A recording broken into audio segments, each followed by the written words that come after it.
gli stavo spiegando il materiale riciclato. Sì. Questo è materiale riciclato.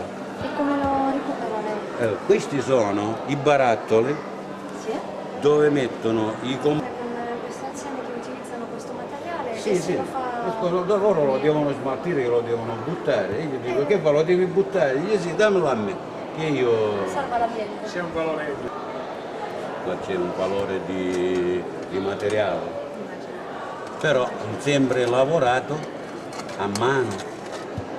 Anche il tessuto. Tutto, i tessuti Studiare queste cose. Bellissimo. sì. Se cerchiamo No, perché spesso Arte, giustamente quando amore. uno ha una passione, l'altro l'isolita, non sopporta più questa passione. Allora. poi mi fa fare la camicia di forza, lo aiuta. Allora, quando ho costruito il primo cupo, che non si costruiva uno, E si creava. e il vestivario lo facevamo noi, tagliavamo un pezzo di stoffa, Sì. attaccavamo le chiavi. Quando ho fatto il primo cupo, io tornavo lì, fai il vestito qua, tre cotti a chi pupo. Invece mi fallo uno, tanto. E ha fatto il primo. Poi ne ho fatti di quelle che dicevo, fai il vestito e lo facevo.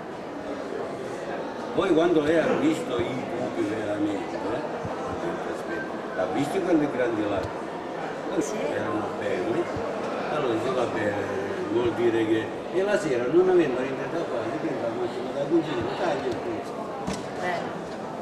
E Bello. invece... E quindi Questa cosa esiste perché loro da bambini giocavano con queste cose.